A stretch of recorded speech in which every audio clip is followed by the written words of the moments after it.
In year 1942, it was a disappointment.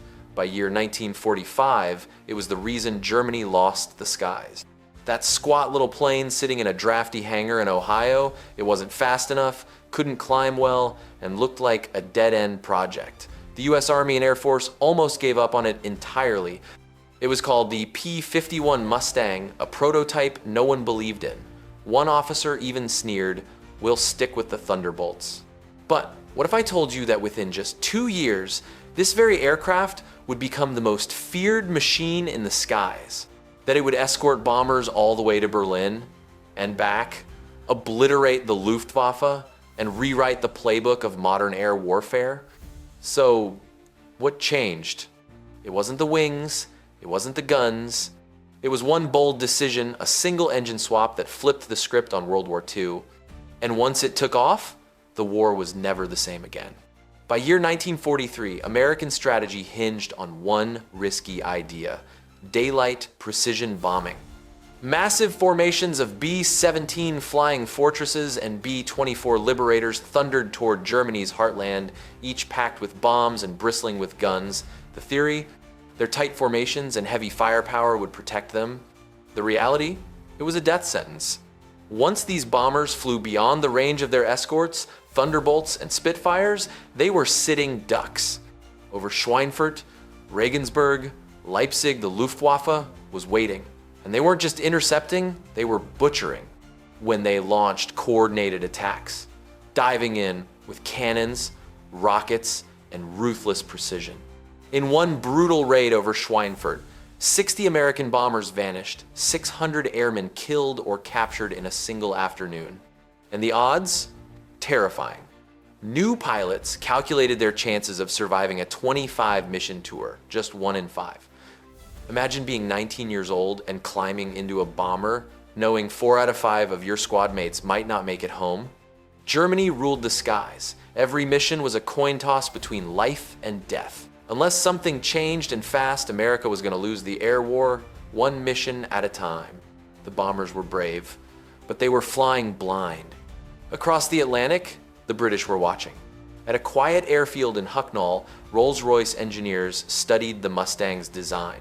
It had promise a sleek fuselage, laminar flow wings, and massive fuel capacity. Everything about it screamed potential. Everything, except the engine.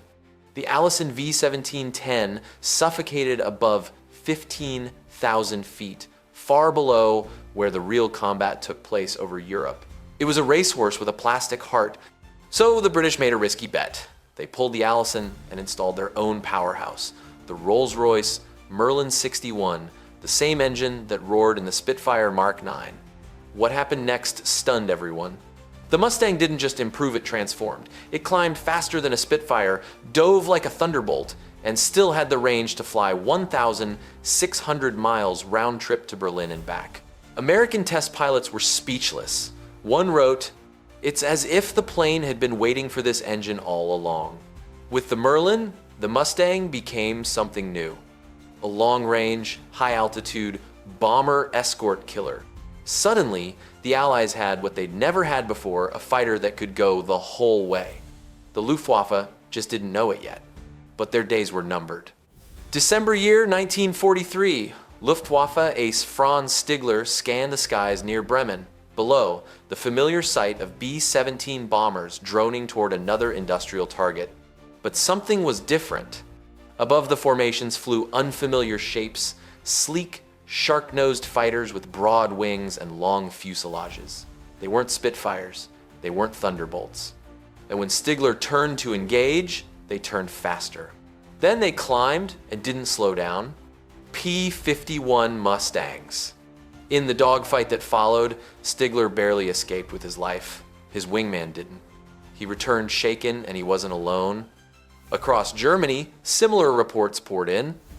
New American fighter, superior climb, follows bombers all the way to the target. They hit us high, low, from every angle. They're always there. The Luftwaffe's sanctuary was gone. Until now, German fighters had waited for bomber escorts to turn back, then picked off the bombers with brutal efficiency.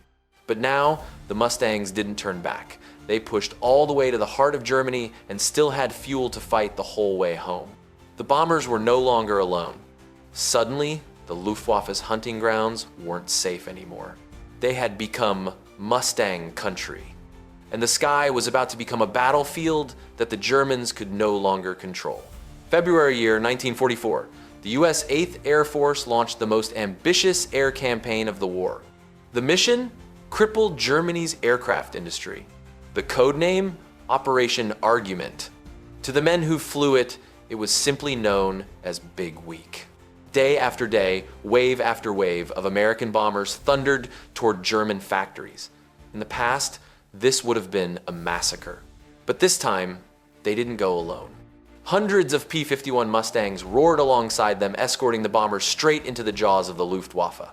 At Oschersleben, Mustangs sliced through 109 seconds before they could even form up. At Leipzig, they dove into entire squadrons of FUV 190, ripping them apart with 650 caliber machine guns, spitting 3,000 rounds per minute at blinding speed. The Luftwaffe had never seen anything like it. Pilots who once hunted bombers now found themselves being hunted. German aces legends with dozens of kills were falling from the sky. In just 1 week, the Luftwaffe lost 600 aircraft and a staggering number of irreplaceable veteran pilots. American bomber losses cut in half. Big Week wasn't just a victory. It was the moment air superiority shifted forever. The skies now belonged to the Mustang. By the summer of year 1944, the Luftwaffe was in retreat, and the numbers told the story. Range: 1,650 miles, with drop tanks farther than any other Allied fighter. Firepower: 6 Browning M2 50 caliber machine guns, 1,880 rounds of devastation per plane. Speed: 437 miles per hour at 25,000 feet, fast enough to outrun and outclimb the enemy. Kill ratio: over 4-to-1 against German fighters, unmatched by any Allied aircraft. Production: more than 15,000 Mustangs, built enough to flood the skies. But stats alone don't tell you what it felt like to face one. German pilots called them ghosts. They struck from above, below, behind, then disappeared into the clouds. No warning, no escape. One Luftwaffe ace muttered, "We used to fight the bombers, now we fight Mustangs and we lose." The Mustang didn't just beat the Luftwaffe, it broke its spirit. Where once Germany sent elite pilots to choose their fights, now those same men were flying to survive. Even their best couldn't match the sheer reach, speed, coordination, and volume of America's new sky-dominating weapon. By mid-year 1944, it wasn't just that the Mustang was winning, it was that the Luftwaffe no longer believed it could win. And in war, belief is everything. The 6th of June, year 1944, D-Day. As Allied troops stormed the beaches of Normandy, they weren't alone. Overhead flew the largest armada of aircraft in history, 12,000 Allied planes covering land, sea, and sky. At the heart of that air shield, the P-51 Mustang. Mustangs circled high above the invasion fleet like guardians. When German fighters or bombers tried to break through, they were intercepted and destroyed often before they even reached the coast. The Luftwaffe barely showed up. What remained of Germany's air force was stretched thin, broken, and desperate. Many of their pilots had barely 100 hours of flight time, some not even trained for combat. And they were up against Mustang veterans with dozens of missions under their belts. The result? A massacre. From June onward, the skies over Europe belonged entirely to the Allies. The Luftwaffe, once feared and elite, was now a shadow, fighting from hiding, retreating, collapsing. Even Germany's best, their Experten, legends like Hartmann, Barkhorn, and Rahl, couldn't stem the tide. Because the Mustang wasn't just winning air battles. It had erased the Luftwaffe's presence from the sky. And on D-Day, the Allies didn't just land troops. They landed with absolute control of the air. By late year 1944, the skies over Germany weren't just dangerous for the Luftwaffe, they were deadly. P-51 Mustangs now roamed freely, deep behind enemy lines. They strafed airfields, shredded trains, blew up fuel depots, and hunted anything with wings. Even Hitler's last hope, the jet-powered Me-262, wasn't safe. The jets were fast, yes, but when they slowed to land, Mustangs were waiting with guns hot. It was a slaughter. Germany could still build planes, but they couldn't train pilots fast enough to replace the dead. By year's end, some Luftwaffe recruits had barely 50 hours in the air and were being thrown into combat against seasoned American veterans. Mustangs were everywhere and always above. Even Germany's top aces Erich Hartmann, the most successful fighter pilot in history, couldn't change the tide. He later admitted, "When the Mustangs appeared, we lost our freedom of the air." In March, year 1944 alone, the Luftwaffe lost 56 of its most experienced leaders, and those losses were never recovered. For American bomber crews, everything changed. Where once they faced 1 in 5 odds, now they believed they might actually live to see home. The Mustang wasn't just a fighter anymore. It was airborne dominance, total and final. The P-51 Mustang was more than a fighter plane. It was a symbol. Germany believed in elite warriors' individual skill, tradition, and honor in the skies.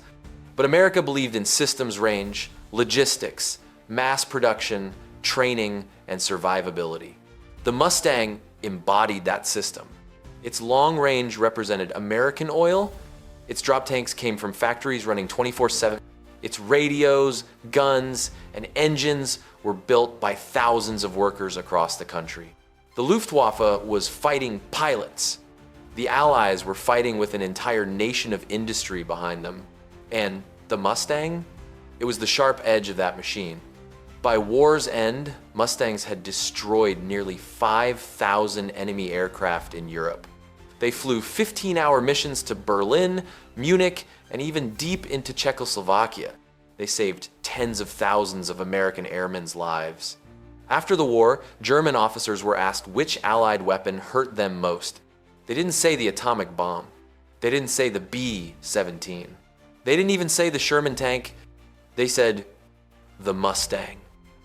It was born as a disappointment. But it died as the fighter that won the war. The Luftwaffe never recovered. The skies of Europe belonged to the Mustang. If this story gave you chills, smash that like button, subscribe, and come back for more machines that changed history.